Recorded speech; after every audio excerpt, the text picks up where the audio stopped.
Innal hamdalillah nahmaduhu wa nasta'inuhu wa nastaghfiruh wa na'udzu billahi min shururi anfusina wa min sayyiati a'malina. Man yahdihillahu fala mudilla lahu wa man yudlil fala hadiya lahu. Ashhadu an la ilaha illallah wahdahu la syarika lahu wa ashhadu anna Muhammadan 'abduhu wa rasuluh. Ya ayyuhalladzina amanu taqullaha haqqa tuqatih wa la tamutunna illa wa antum muslimun. Ya ayyuhan nasu taqu rabbakumul ladzi khalaqakum min nafsin wahidah wa khalaqa minha zawjaha وبث منهما رجالا كثيرا ونساء واتقوا الله الذي تساءلون به والأرحام إن الله كان عليكم رقيبا يا أيها الذين آمنوا اتقوا الله وقولوا قولا سديدا يصلح لكم أعمالكم ويغفر لكم ذنوبكم ومن يطع الله ورسوله فقد فاز فوزا عظيما. أما بعد فإن أصدق الحديث كتاب الله وخير الهدي هدي محمد صلى الله عليه وسلم وشر الأمور محدثاتها وكل محدثة بدعة وكل بدعة ضلالة وكل ضلالة في النار. أيها الإخوة معاشر المسلمين, bapak-bapak kami yang kami muliakan, para pemuda yang kami banggakan, dan anak-anak sekalian yang kami sayangi karena Allah Tabarakar Rahman. Syukur kita kehadiran Allah Rabbuna Jalla fi'ula, Allah yang senantiasa memberikan kita rahmat dan nikmatnya, sehingga kita bisa beribadah dengan aman, tenang, damai di negeri tercinta yang bernama Indonesia Raya ini. Ketika Allah perlihatkan kepada kita melalui media dan juga sebagian para dai yang pernah sampai ke bumi Syam, tepatnya hari ini di Palestina, sungguh kedamaian, ketenangan, keamanan tidak mereka dapatkan. La ilaha illallah. Maka untuk itu kita perlu bersyukur kepada Allah Rabbuna Jalla fi'ula atas semua nikmat ini, dan negeri tercinta ini, Nusantara ini, Indonesia ini juga telah pernah merasakan hal yang sama. Kedamaian tidak didapatkan oleh generasi-generasi sebelum kita di kalangan orang-orang tua kita, kakek nenek kita, ketika negeri ini dijajah oleh orang-orang kufar. Ma'asyarul muslimin sidang Jumat yang dirahmati oleh Allah Subhanahu wa taala. Hari ini lihatlah, saksikan di media-media yang ada. Dari berita-berita yang valid, kita lihat bagaimana kekejaman bangsa Yahudi terhadap kita umat Islam. La ilaha illallah. Inilah orang-orang Yahudi dari berbagai penjuru dunia. Mereka berkumpul di Palestina, merebut tanah kaum muslimin dengan sifat mereka yang sudah dari dulu sangat ingkar dan pengkhianat. Kita kaum muslimin harus menanamkan kebencian di dalam hati terhadap mereka. Dan ingatlah, kawan-kawan, saudara-saudaraku dan handai taulan semua bapak-bapak yang kami muliakan, sifat orang-orang Yahudi itu adalah sifat yang senantiasa pengingkar janji. Ratusan tahun sebelumnya, bagaimana mereka mengingkari janji kepada Sultan Abdul Hamid II di kerajaan Utsman, di kerajaan Turki Utsmani. Bahkan sebelumnya, orang-orang Yahudi ini di zaman Nabi sallallahu alaihi wasallam, ketika Nabi masih hidup, jangankan dengan kaum muslimin setelahnya, dengan pemimpin-pemimpin kaum muslimin setelahnya, kepada Nabi dan bahkan kepada Allah sendiri pun janji-janji mereka ingkari, mereka pengkhianat. Kaum muslimin yang dirahmati oleh Allah Subhanahu wa taala, dahulu orang-orang Yahudi yang berada di tanah Hijaz ini, mereka berasal dari bumi Syam, karena mereka ditindas oleh kerajaan Romawi. Mereka kesusahan, mereka kesulitan. Akhirnya mereka pergi pindah ke negeri Hijaz. Dan ketika itu kaum muslimin, mereka menempati wilayah Taif, Yathrib dan Khaybar. Dan ingat, ketika Nabi SAW datang ke Madinah Al-Munawwarah, Nabi SAW mendapati ketika itu ada 3 garis besar atau secara umum keyakinan penduduk Madinah Al-Munawwarah. Yang pertama, kaum muslimin dari kalangan orang-orang Ansar, para sahabat Nabi SAW yang telah beriman kepada baginda sallallahu alaihi wasallam. Allahu akbar. Yang kedua, para penyembah berhala dari kalangan orang-orang Arab yang belum beriman kepada Nabi tercinta sallallahu alaihi wasallam. Dan yang ketiga adalah orang-orang Yahudi yang datang dari perantauan dari bumi Syam. Sebenarnya kaum muslimin yang dirahmati oleh Allah Subhanahu wa taala, kedatangan mereka selain ditindas oleh orang-orang Romawi, mereka ketika datang ke bumi Hijaz, Taif, Khaybar dan Yathrib ini, pada awalnya mereka ingin menunggu kedatangan Nabi akhir zaman, karena mereka tahu betul bahwa akan datang Nabi akhir zaman yang akan membawa keselamatan dan keberkahan. Bahkan Allah Subhanahu wa taala sudah menyebutkan bagaimana pengetahuan mereka terhadap Nabi kita tercinta sallallahu alaihi wasallam, ya'rifunahu kama ya'rifuna abna'ahum. Mereka tahu Nabi tercinta sallallahu alaihi wasallam dengan segala ciri-ciri yang telah disebutkan dalam kitab mereka, sebagaimana mereka tahu tentang anak-anak mereka. Siapa pula yang tidak kenal dengan anak kandungnya? Tetapi lihatlah, ketika ternyata mereka mendapati Nabi akhirul zaman, diutus oleh Allah Subhanahu wa taala tidak dari kaum mereka sendiri, tidak dari kalangan bangsa Yahudi, sifat ingkar yang ada dalam hati mereka, lihatlah, akhirnya mereka ingkar.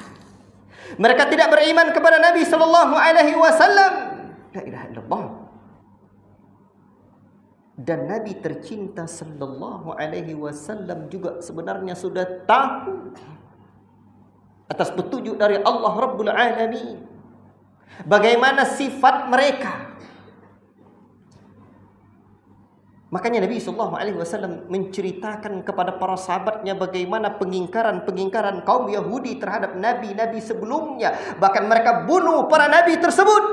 La ilaha illallah. Para nabi saja dibunuhnya, bagaimana para pengikutnya? La ilaha illallah. Ma'asyiral muslimin sidang Jumat yang dirahmati oleh Allah Subhanahu wa taala.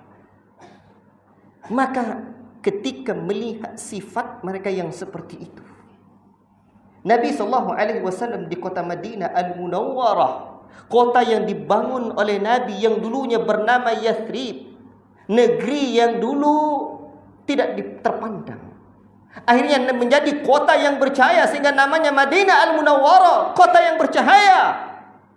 Nabi SAW membangun kota ini dengan petunjuk Allah Rabbul Alamin. Maka Nabi SAW membuat perjanjian dengan orang-orang Yahudi ini, yang dikenal dengan perjanjian yang disebut dengan perjanjian atau piagam Madinah. Banyak butir-butir perjanjian di dalam piagam Madinah ini. Di antara perjanjian yang ada adalah perjanjian damai atau menciptakan perdamaian di kota Yathrib tersebut, di kota Madinah Al-Munawwarah tersebut. Sebenarnya di awal orang-orang Yahudi mereka menerima, dan begitulah sifat mereka. Tetapi manakala tidak dihilangkan oleh Allah Subhanahu wa taala penyakit pengkhianat dalam diri mereka dan terbukti, akhirnya mereka mengingkari perjanjian damai dengan kaum muslimin tersebut. Ma'asyiral muslimin sidang Jumat yang dirahmati oleh Allah Subhanahu wa taala. Makanya Allah Ta'ala di dalam Al-Quran sudah menyebutkan di antaranya dalam surah Al-Ma'idah ayat yang ke-13. فَبِمَا نَقْضِهِمْ مِيثَاقَهُمْ لَعَنَّاهُمْ وَجَعَلْنَا قُلُوبُهُمْ قَاسِيَةً. Allah Subhanahu wa Ta'ala telah menyebutkan, dan ini pelajaran besar bagi kaum muslimin hari ini. Tetapi kerana mereka melanggar janji mereka, kami kutuk mereka, kami kutuki mereka, kata Allah Subhanahu wa taala, dan kami jadikan hati mereka keras membatu. Bayangkan. Bahkan Allah Subhanahu wa taala juga sudah menyebutkan ucapan mereka, orang-orang Yahudi ini, wa qalu qulubuna ghulf. Mereka sendiri yang berkata, hati kami sudah tertutup. Ini perkataan mereka yang disebutkan oleh Allah di dalam Al-Quranul Karim. Hati kami telah tertutup. Maka apa kata Allah? Balla'anahumullahu bikufrihim. Bahkan Allah Subhanahu wa taala telah melaknat mereka dengan sebab kekufuran mereka. La ilaha illallah. Ma'asyiral muslimin sidang Jumat yang dirahmati oleh Allah Subhanahu wa taala. Maka sebelum Bani Qainuqa, karena orang-orang Yahudi ketika itu di kota Madinah, di negeri Arab ini ada tiga kabilah. Ada Bani Qainuqa, ada Bani Nadir, dan ada Bani Quraidah. Tapi ketiga kabilah ini pengkhianat dengan pengkhianatan yang tidak tanggung-tanggung. Itulah watak mereka. La ilaha illallah.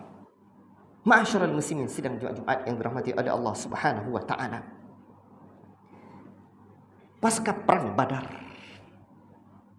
inilah pengkhianatan Bani Qainuqa, di mana mereka ketika melihat kaum muslimin menang di tahun kedua Hijriyah tersebut melawan orang-orang kafir dalam peperangan yang Allah Subhanahu wa taala sebut dengan Al-Furqan, pembeda antara yang hak dengan yang batil.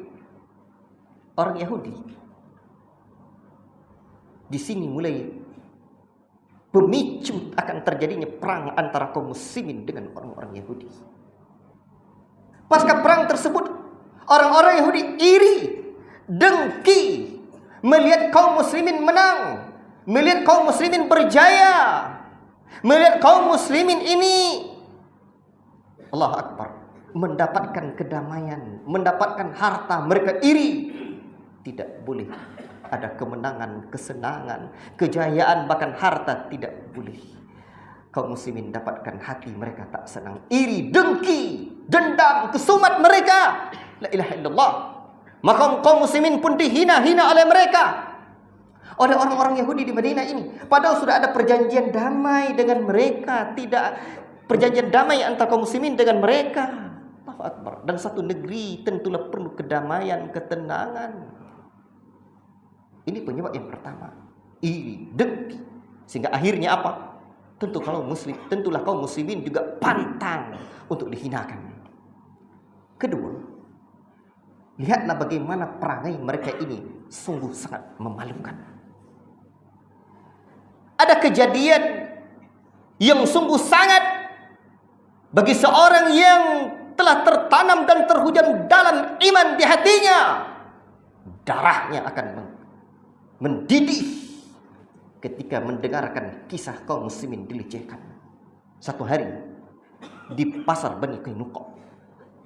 Ada kaum muslim, ada seorang muslimah yang dipaksa oleh orang Yahudi ini untuk membuka aurat mereka. Wanita-wanita kaum muslimat dipaksa membuka aurat mereka.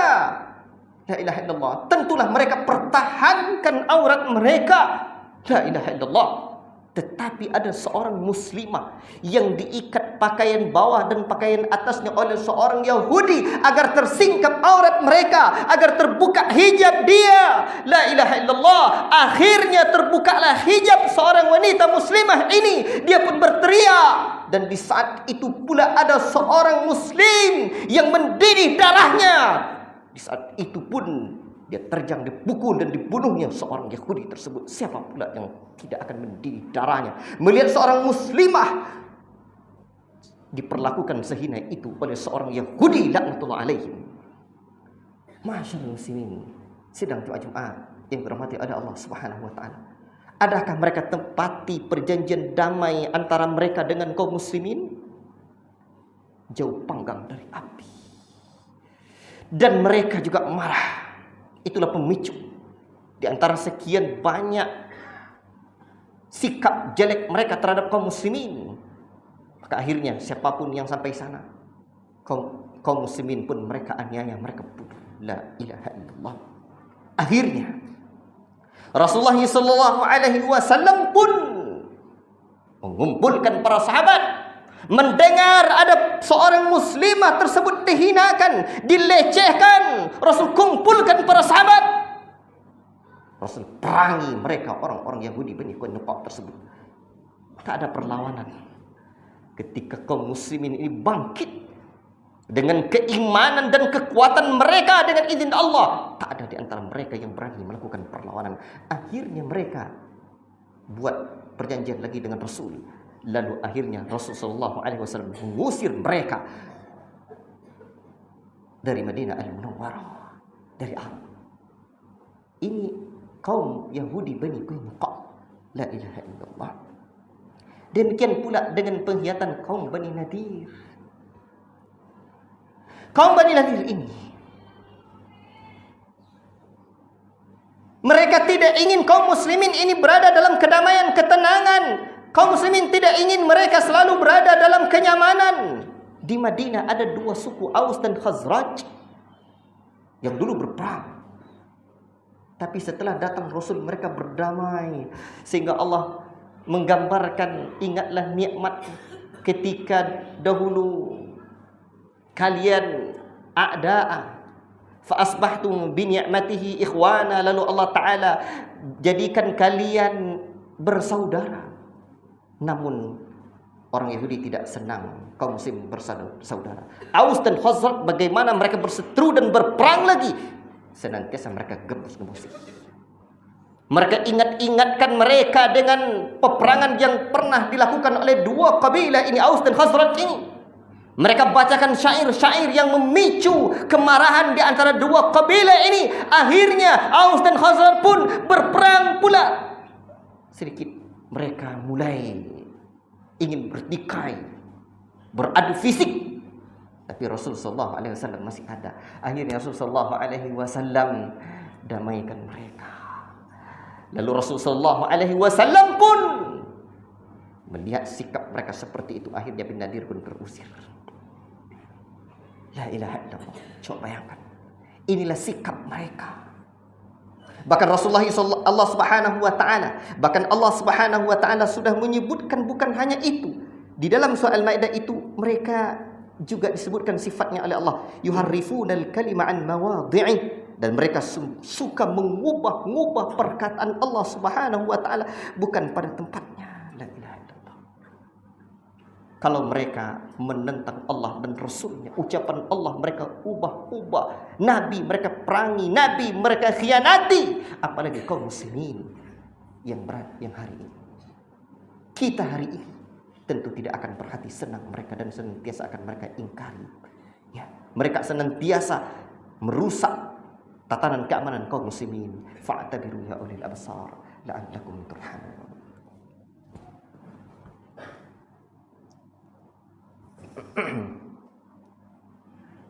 Alhamdulillah. Alhamdulillah hamdan katsiran tayyiban mubarakan fihi kama yuhibbu rabbuna wa yarda. Asyhadu an la ilaha illallah wa asyhadu anna Muhammadar Rasulullah. Allahumma salli wa sallim ala nabiyyina Muhammad wa ala alihi wa sahbihi ajma'in. Ittaqullah ayyuhal hadirun. Ma'asyiral muslimin. Ada satu kaum lagi dari kaum Yahudi di negeri Arab ketika itu. Kaum Bani Quraizah. Tetapi sejatinya mereka sebagaimana kaum setelahnya juga. Kaum Bani Quraizah bahkan juga sudah membuat makar, membuat pengkhianatan. La ilaha illallah. Pasca perang Khandaq, ketika perang Khandaq, mereka sudah bersepakat dengan kaum muslimin akan juga menolong kaum muslimin untuk melawan orang-orang kafir yang akan menyerang kaum muslimin. Tetapi akhirnya mereka ingkar. Mereka berkhianat. Lalu mereka membuka jalan untuk orang kafir masuk ke Madinah Al-Munawwarah. La ilaha illallah.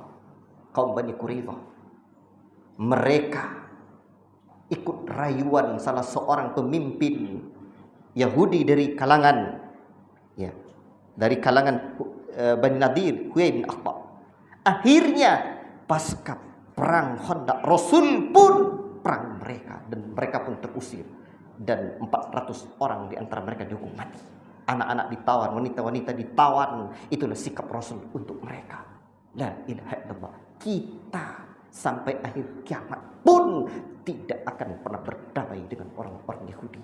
Dan mereka tidak akan berhati senang terhadap kita. Allah sudah ingatkan, walan tarda anka al-yahud walan nasara hatta tattabi'a millatahum. Sekali-kali tidak akan ridho orang-orang Yahudi dan Nasara terhadap kalian sampai kalian mengikuti gaya-gaya mereka, peradaban-peradaban mereka, keyakinan-keyakinan mereka.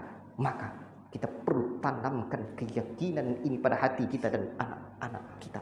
Kaum muslimin kita hari ini di Palestina, kita doakan kebaikan untuk mereka. Kita bantu mereka apa yang bisa kita bantu, karena kita bersaudara. Orang mukmin ini bagaikan satu jasad. Semoga yang setetes ini jadi lautan, bermanfaat bagi khatib yang menyampaikan dan beriktibar bagi kita semua yang mendengarkan. Innallaha wa malaikatahu yusalluna 'alan nabi. Ya ayyuhalladzina amanu sallu 'alaihi wa sallimu taslima. Allahumma salli wa sallim 'ala nabiyyina Muhammad wa 'ala alihi wa ashabihi wa qarabatihi wa dhurriyyatihi wa 'anil khulafa'ir rasyidin Abi Bakr wa Umar wa Uthman wa Ali wa 'anil tabi'in wa man tabi'ahum bi ihsanin ila yaumiddin. Allahumma ighfir lil muslimina wal muslimat wal mu'minina wal mu'minat al ahya'i minhum wal amwat innaka ala kulli syai'in qadir. Ya Allah, tolong kaum muslimin, saudara-saudara kami di bumi Palestina, ya Allah. Selamatkan mereka, ya Allah. Allahumma fas baladana Indonesia. Rabbana atina fid dunya hasanah wa fil akhirati hasanah wa qina adzabannar. Alhamdulillah. Barakallahu alaikum fil Qur'an azim wa nafa'ani wa iyyakum bima fihi min al-ayati wa dzikril hakim wa taqabbala minni wa minkum innahu huwas samiul alim.